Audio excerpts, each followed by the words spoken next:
우리 가정은 제목으로 말씀을 나누겠습니다. 행복한 가정을 꿈꾸는 것은 모든 사람의 열망이고 소망입니다. 저는 자주 이런 단어를 씁니다. 우리 모든 믿음의 가정은 하나님이 세우는 명문 가정이 되어야 된다.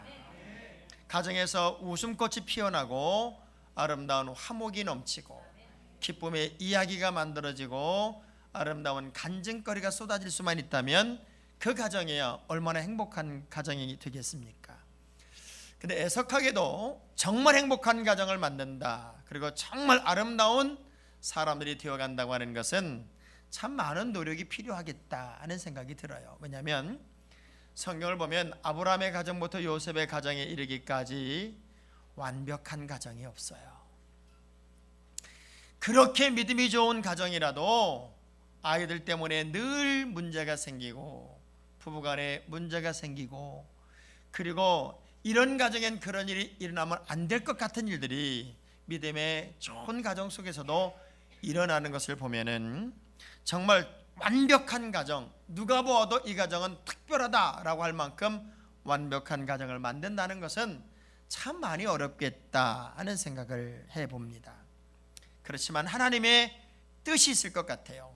에덴 동산에 아담과 하와를 만들고 그 에덴 동산의 행복을 마음껏 누리고 느끼고 즐기도록 했던 것이 하나님의 원래 계획이었고, 그러면서도 너와 나와의 이 사랑의 관계가 강압적이 아니고 자발적이었으면 좋겠어 라는 것 때문에 선악과 하나를 만들어 놓고 그 선악과를 먹지 않음으로써 하나님과 너와의 관계, 우리와 너와의 관계가 온전히 유지되고 있다는 사실을 늘 인식하자 하는 의미에서 선악과를 만들어 놓고 보지도 마라, 따먹지 마라, 다른 건 다 누릴 수 있지만 이것만큼은 하면 안 돼 라고 하는 기본적인 룰 하나를 만들어 놓은 거예요.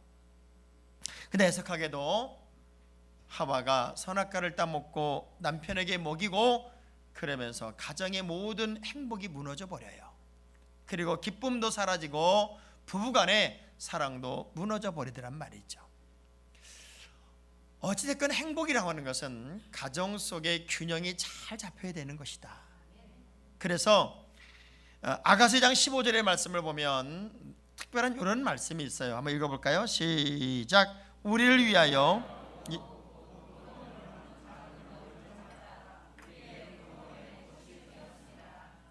아멘. 자,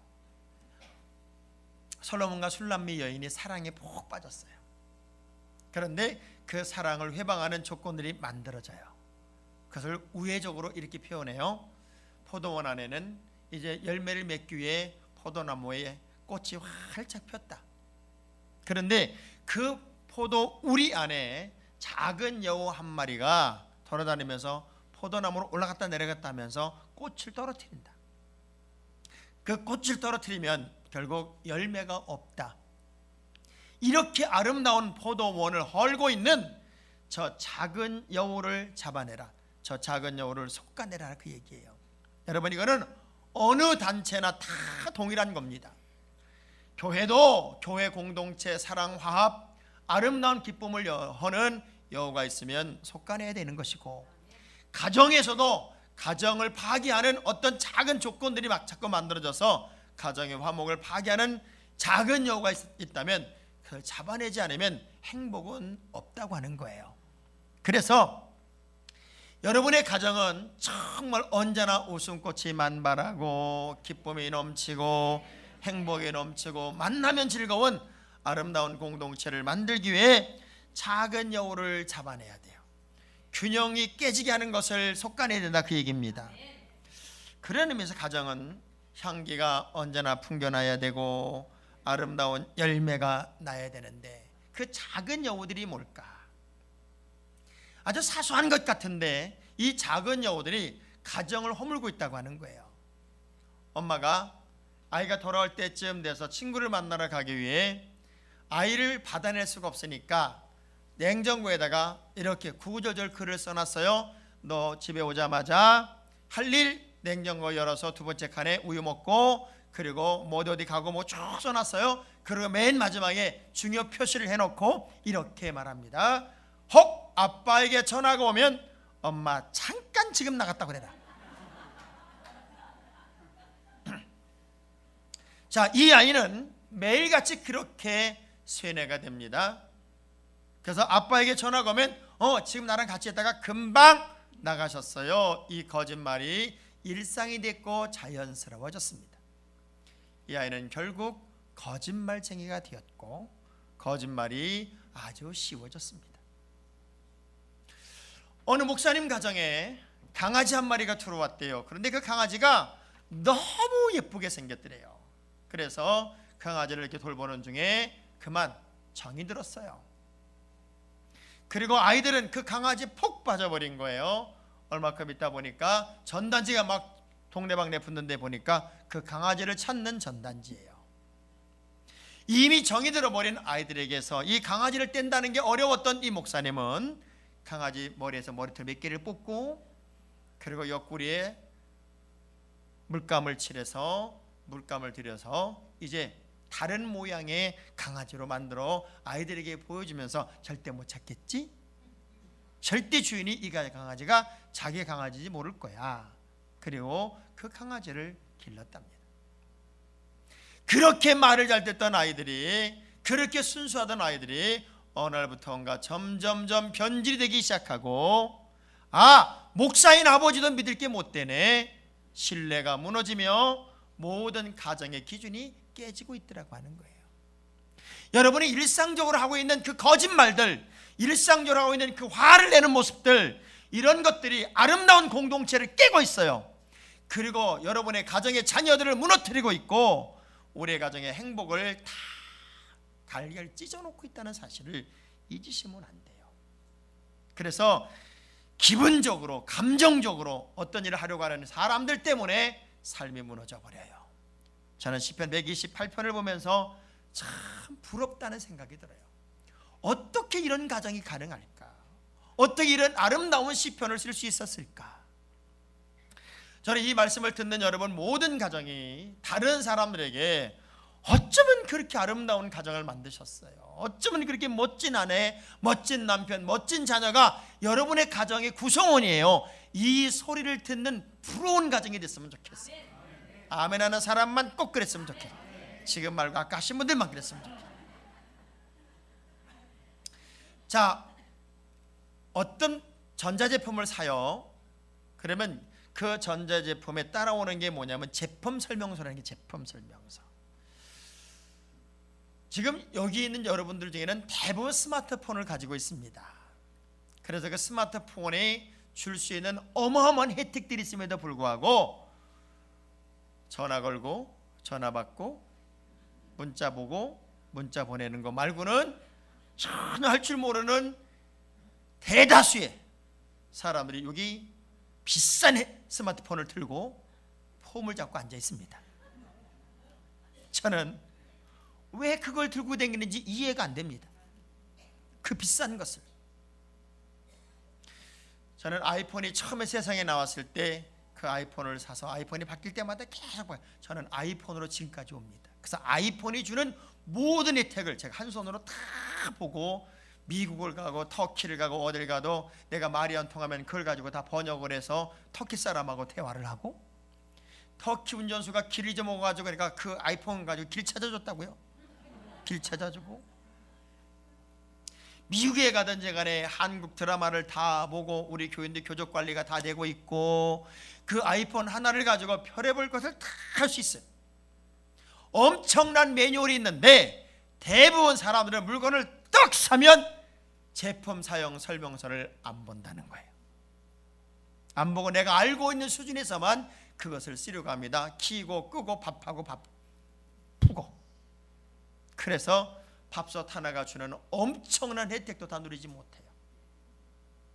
여러분이 크리스찬으로 살아간다면 도대체 하나님이 누구이고 도대체 예수가 누구이며 교회가 무엇이고 신앙이 무엇인지에 대해서 제대로 알아야 되는데 우리는 다 감으로 예수를 믿어요. 감으로.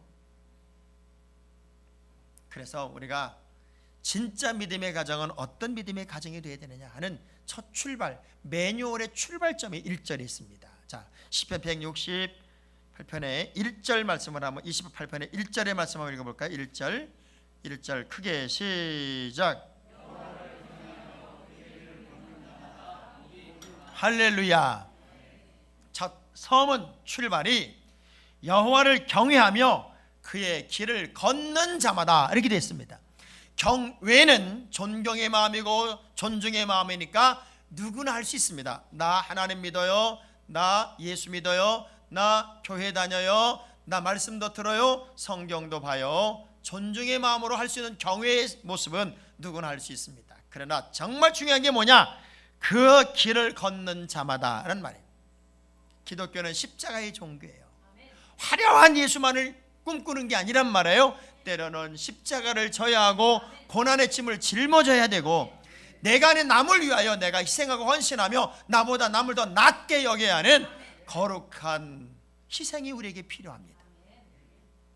과연 내가 그 길을 걷고 있냐 그 얘기입니다. 내 옳다고만 하고 있지 남이 나보다 낫다는 생각을 해본 적은 없다 그 얘기입니다. 그래서 과연 내가 진짜 믿음의 길을 걸어가고 있을까? 하나님을 믿는 믿음이야 누구나 갖겠지만 그 믿음만큼의 삶의 행동이 나에게 나타나고 있을까가 바로 복이더라 그 얘기. 그 매뉴얼이 출발점이었어요. 그러면 이런 가정은 어떤 복이 임할까? 첫째, 따라합시다. 수고의 열매가 넘치는 가정. 자, 2절 한번 읽어보세요. 2절 크게 시작. 내가 내 손이 수고한 대로 먹을 것이라 내가 복되고 형통하리라. 저는요 인간이 가지고 있는 최고의 복이 뭔가 봤더니 일하는 복이야. 수고의 복. 여러분이 뭔가 일감이 있고 일할 수 있고 수고할 수 있다면 무조건 감사하셔야 돼요. 천에 불쌍한 사람이 누구냐면 놀고 먹는 사람이에요. 백수의 백수. 근데 내가 수고하고 일했는데 그 수고하고 일한 것에 열매를 낼 수 있다면 더 큰 복이에요. 어떤 사람은 열심히 일만 하고 하나도 못 거둬들여요. 진짜 복 있는 가정은 자녀들이 때때로 시간 맞춰 취직해주고 직장에 들어가고 부모가 일감이 떨어지지 않고 일하고 수고하는 것에 열매가 자꾸 맺힐 수 있다면 이 가정이야말로 최고 행복한 가정이에요. 집에서 대학 나와가지고 풀풀 놀고 있는 아들, 딸 바라보는 부모 가슴 아파요. 열심히 일을 했는데 꼭 돈 거둘 때 되면 부도나. 이것도 불행이에요. 내가 수고한 대로 먹을 거 수고한 대로 거둘 수 있다면 그게 복 중에 복이지요. 그래서 자식들에게도 수고하는 법을 가르쳐야 돼요.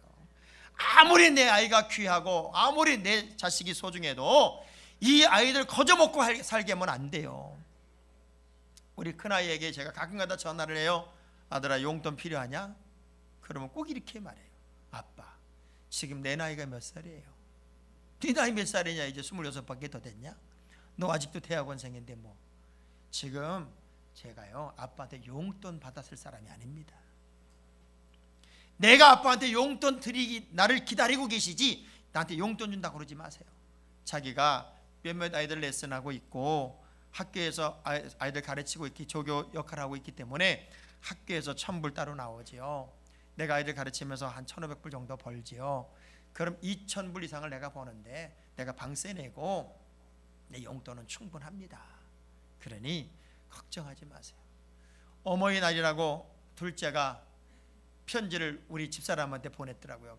그러니까는 그 편지 내용이 그런 거예요.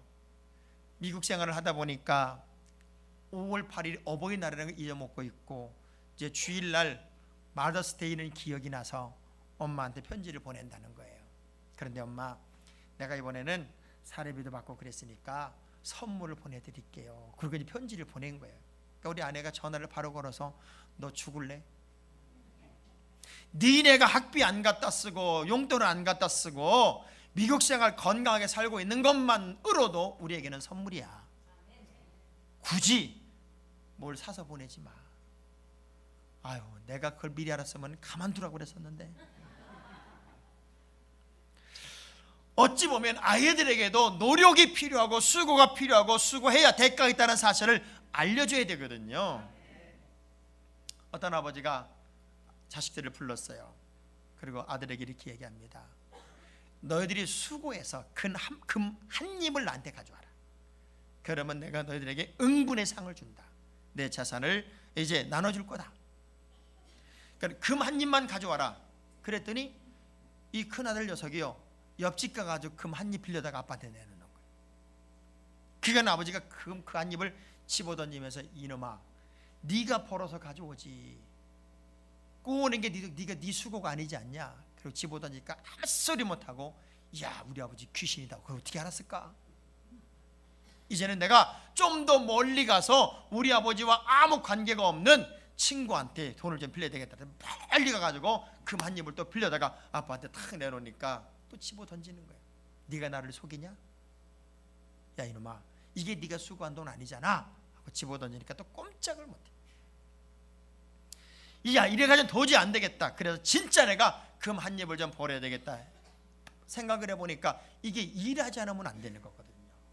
그래서 막노동판에 가서 열심히 일해가지고 1년 동안 일을 하니까 금 한 입이 되더래요. 한 달 동안 일하니까 금 한 입이 되더래요.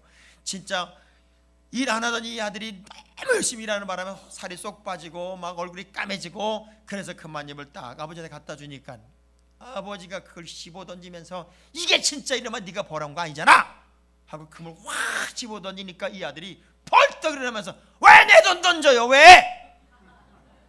내가 어떻게 번 돈인데 이걸 왜 번? 아버지한테 성질을 있는 대로 내니까 그제서야 아버지가 그 아들을 끌어안고, 이 돈은 네가 진짜 번 거구나. 네가 돈의 가치를 알고 귀중함을 알고 아빠한테 화를 내는 걸 보니까 너 진짜 수고했구나. 그제서야 그 재산을 그 아들에게 물려줬다는 거예요. 여러분, 수고의 열매가 넘치는 가정이 행복한 가정이에요. 여러분의 가정에 직업의 복이 있기를 바랍니다. 사업의 복이 있기를 바랍니다. 일하는 기쁨이 있기를 주의 이름으로 축원합니다. 그래서 좋은 직장, 좋은 일감, 좋은 일터 하나님께 늘 감사하면서 내가 수고하고 애쓰고 노력한 것에 하나님께서 주시는 복을 날마다 찬양할 수 있으면 얼마나 좋을까. 이게 행복한 가정이 아닐까. 근데 어느 가정은 온 식구가 실업자야. 이거 얼마나 아파요. 두 번째, 저는 이 3절의 말씀에 막 흥분이 돼요. 흥분이 돼. 막 감격이 되는 거예요. 3절 시작.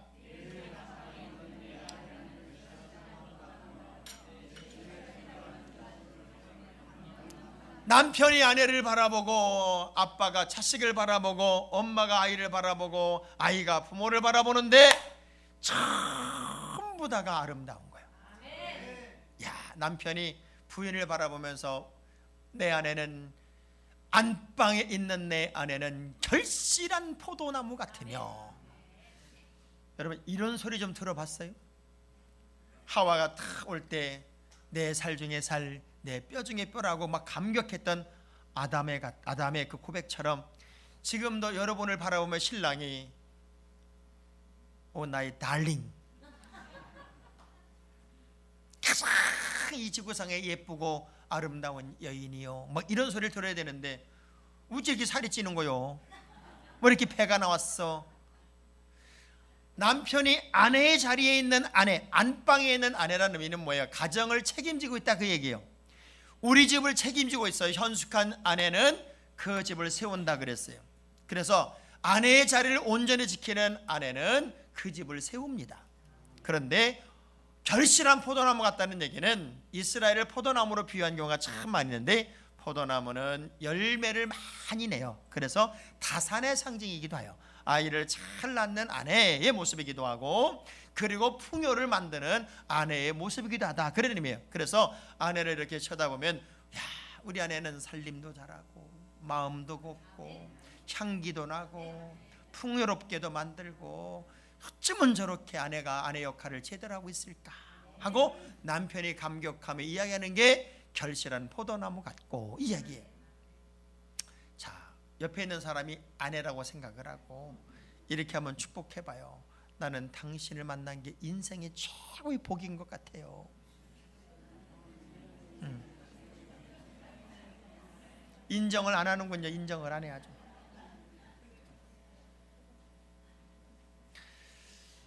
식탁에 앉은 자녀는 가족 구성원 중에 부모에게 있어서 가장 행복을 주는 위치에 있는 자식이다, 그 얘기예요. 그래서 이 자녀가 늘 식탁에 앉아 있다. 그래서 그 자녀를 바라보는 부모의 마음이 얼마나 좋았던지. 어린 감람나무 같다. 그래, 감람나무. 여러분, 감람나무는 어린 수는 파랗고 곧게 자라거든요. 우리 아이는 푸르르고 올곧게 자라고, 이 감람나무는 2000년 3000년을 살아요. 그래서 세월이 갈수록 더 풍요로워지고 더 아름다워지고 견고해지고 튼튼해지는 것을 상징하고, 이 감람나무의 열매가 올리브유예요. 그래서 최고의 기름을 내요. 그래서 내 아이를 바라보면 우리 아이는 미래가 있고 기대가 되고, 그냥 아이만 바라봐도 행복하다는 거죠. 여러분, 모죽이란 대나무를 아세요? 이 모죽은 이제 이렇게 심어놓고 막 물을 주고 노력을 다하고 가꿔도 5년 동안은 순 하나 나오지 않고 그냥 땅속에 있어요. 그러면 대부분 죽은 줄 알아요. 그런데 5년이 지나고 나면 죽순이 싹 올라오고, 5년이 지난 다음부터 이 모죽이란 대나무는 하루에 80cm씩 80cm씩 쭉쭉쭉 커서 20에서 30m의 대나무로 쫙 크는 거예요. 이렇게 갑자기 쫙 커진 나무가 바람이 불면 뿌리가 뽑혀야 되는 거 아니에요? 그 엄청나게 긴 나무를 어떻게 지탱하냐고요. 그래서 태풍이 불어도 이 나무, 이 소나무, 이 대나무는 뿌리가 안 뽑히는 거예요. 왜 안 뽑힐까 하고 봤더니 세상에 뿌리를 얼마나 다양하게 내렸는지, 뿌리를 얼마나 다양하게 많이 내려놨는지 이것만 뽑아가지고 조사해 보니까 10리길이에요. 10리길. 5년 동안 이 나무는 뿌리만 계속 내고 있었던 거예요. 그래서 쫙 자랐을 때 어떤 태풍이 와도 이 나무가 뽑히는 적이 없는 거예요. 대나무가. 우리의 자녀가 믿음으로 견고해져서 어떤 상황이든지 간에 세상 친구를 만나든 환경의 변화가 일어나든 언제나 식탁에 탁 앉아서 부모에게 기쁨이 되고 부모에게 행복이 될 수 있다면 그 가정이야말로 얼마나 행복한 가정일까. 사무엘하 3장 1절의 말씀 보니까 어느 가정은 시간이 가면 몰락하는 가정이 있고, 어느 가정은 시간이 가면서도 강해지는 가정이 있어요. 시작.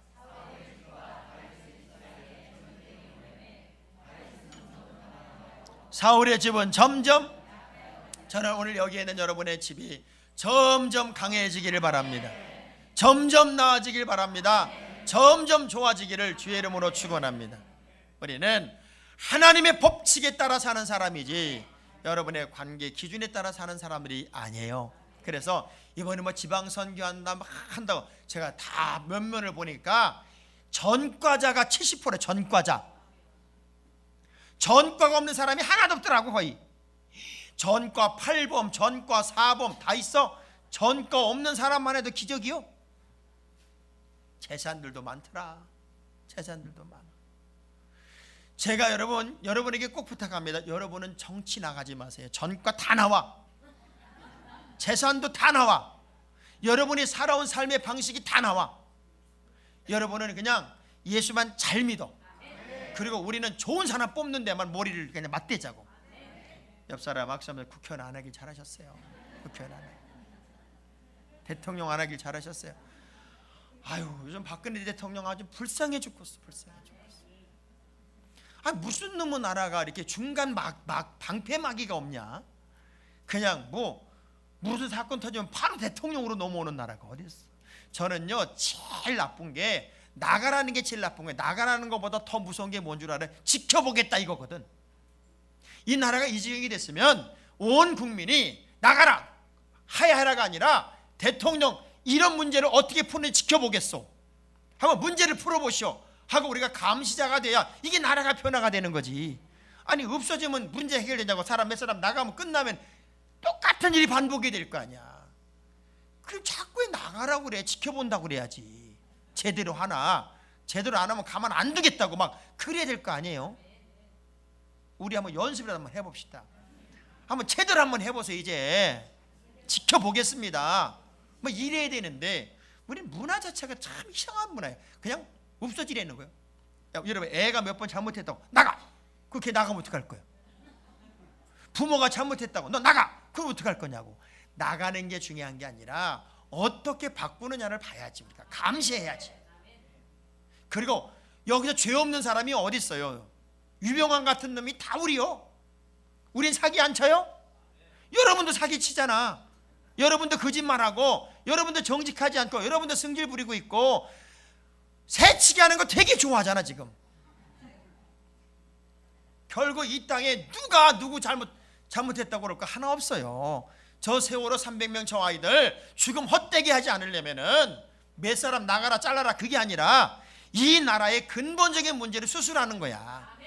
수술해 정직한 나라 만들어야 되고, 사기치는 거 발 못하게 하고 요만한 권력까지 딱 힘쓰는 거 그거 안 되게 해야 돼. 제가요 진짜 마음이 아파. 무슨 나라가 위기 질서가 있으면은 저 윗사람의 명령을 밑에 사람이 들어야 나라가 되는 거 아니에요? 근데 여러분 공무원들 누가 제일 무서워? 말단이 제일 무섭지 지금? 우리 그런 얘기 공공연 하잖아요. 말단이 제일 무섭지. 이 사람이 틀면 되는 게 없다고 그러잖아요. 그러니 어떤 질서가 무너진 이 나라에 무슨 윗사람 아랫사람이 어딨냐고 지금.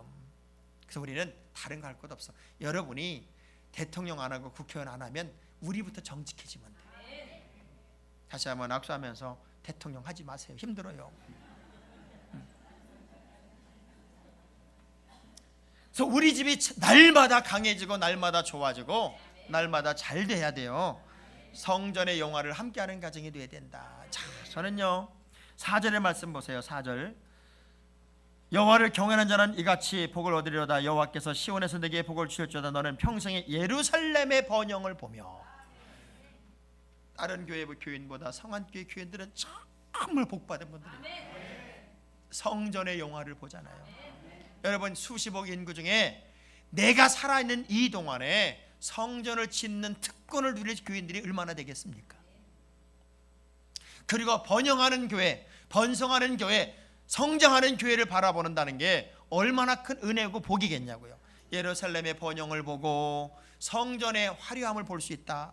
내일에 대한 기대감을 볼 수 있다. 이것도 은혜인데 우리야 그렇다고 무슨 뭐 화려한 것도 아니고 우리가 할 수 있는 힘만큼의 노력을 다 해서 아주 검소한 교회를 짓잖아. 검소한 교회. 어찌 아멘이 기분 나쁜 아멘이에요. 시편 128편 5절 여호와께서 시온에서 내게 복을 주시셨다. 너는 평생에 예루살렘의 번영을 보며. 하나님의 사람의 평생의 삶은 흠없이 점없이 성전 안에서 주님을 노래하며 성전의 번영을 보며 기뻐하는 삶을 사는 것이 최고의 복이 아닐까. 유다서 1장 24절의 말씀을 보면 능히 너희를 보호하사 거침이 없게 하시고 너희로 그 영광 앞에 저는 이 말씀 흠이 없이 기쁨으로 서게 하시리. 여러분 인생에 오점을 남기지 맙시다. 흠이 없이 기쁨으로 서게 하시리. 이 말씀의 의미가 저는 너무도 좋은 거예요. 우리는 평생 신앙생활에 오점을 남기지 말고 성전에서 늘 기뻐하고 성전의 번영을 노래하며 성전의 아름다움을 끝까지 누릴 수 있는 진짜 명품 사람들이 여러분이 되기를 주의 이름으로 축원합니다. 학개서 2장 19절의 말씀 보면요 바벨론 포로에서 돌아온 사람들이 제일 먼저 한 일이 하나님의 성전을 짓는 일이었거든요.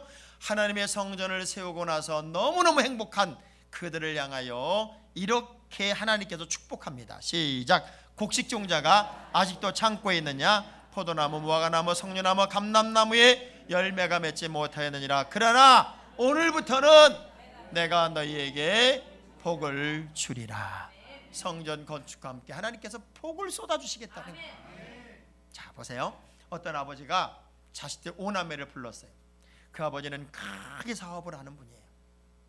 아마 이건희 회장쯤 되는 분일 거예요. 이제 자기의 건강이 점점 악화되니까 자식들을 다 불러서 5남매예요. 5남매에게 이렇게 말합니다. 아들, 딸, 너희들이 볼 때 아빠가 큰 기업을 일궜지만 최근에 아빠가 좀 실수를 해서 빚이 7억이 남았단다. 7억의 빚이 있어. 그래서 내가 이 빚을 갚지 못하고 이 건강으로는 죽을 것 같으니 우리 5남매가 이 7억의 빚을 좀 갚아주렴. 왜냐하면 그래야 나에게 빌려준 사람들이 힘들지 않지 않겠냐. 이건 도리라고 생각한다. 그래 너희들이 이 7억 전 갚아줘라. 그리고 지금 너희들이 얼마씩 떠안을지 나한테 너희들의 의지를 좀 보여줘라. 그래서 이게 종이를 하나씩 줬어요. 이름을 쓰고 내가 얼만큼 떠안고 갚아줄 거다는 걸 쓰는 거를 이제 보는 거예요. 부모님이 무지무지한 재산을 유산을 물려줄 줄 알았더니 오히려 빚을 떠넘기고 간다고 생각하니까 이 5남매가 얼굴이 하얘지는 거예요. 그런데 아버지가 그렇게 부탁하네 안 쓸 수는 없으니까 큰아들이 마지못했어요 5천만 원 이렇게 썼어요. 5천만 원. 왜 잘 살거든. 아버지가 잘 살았으니까. 그 큰아들이 5천만 원 쓰니까 둘째는 형이 5천만 원이면 난 2천만 원. 그래서 1,500만 원, 1,000만 원. 그래서 한 2억 정도 억지로 나온 것 같아요. 아버지가 다 받아보고 미안하구나. 아이고 이 나머지 5억은 어떡할까. 그리고 이제 며칠이 지났어요. 아버지가 건강이 많이 안 좋아져서 이제는 변호사를 불렀어요. 진짜 내가 이제 유언을 좀 해야 되겠다 하고 자식들을 다 불렀어요. 또 왔어요. 그걸 다 펴놔요. 나는 너희들을 마지막 내 재산을 얼마나 물려줄까를 테스트하고 싶었다. 그런데 큰아들이 5천만 원, 다 나는 빚이 하나도 없단다. 내 재산을 팔면 얼마가 될지 이거는 아무도 모르겠지만 아마 수천억은 되겠지. 그런데 너희들의 믿음이 이 정도면 내가 너희들이 쓴 그 믿음에 5배씩을 유산으로 물려주마. 그래서 큰아들은 2억 5천, 작은아들은 1억, 1,000만 원 쓴 사람들은 5천만 원. 앗소리를 못했어. 그게 오늘 우리들의 믿음은 아닐까요? 고난은 싫고 십자가는 싫고 복만 달라고 요청하는 오늘 우리가 하나님께서 네 분량만큼 너의 믿음을 보이라고 했을 때 너희 가정을 향해 내가 이렇게 복 주고 싶어서 내가 너의 믿음을 보이라고 했을 때 여러분의 분량이 어떤 분량일까? 그 분량만큼밖에 하나님의 거기에 100배를 준든 30배를 60배를 준든 이 온 지구의 주인이신 온 우주의 주인이신 하나님이 여러분에게 줄 수 있는 복이 얼마만큼일까? 한번 우리의 믿음을 점검해 보자는 거지요. 저는 우리들의 가정이 다시금 수고의 열매를 따고 가정의 모든 구성원들의 자리가 아름답고 화려하고 하나님의 성전의 아름다움에 함께 동역함으로써 성전의 아름다움을 볼 수 있는 큰 축복의 주인공자들이 여러분이 되기를 주의 이름으로 축원합니다. 이제는 하나님께서 내 자식의 자식을 볼지어다 이스라엘에게 평강이 있을지어다. 이 약속의 말씀처럼 여러분의 가정에 자손의 자손이 더 잘 되고 평강이 넘치는 믿음의 명문 가정이 되기를 주의 이름으로 축원합니다. 기도하시죠.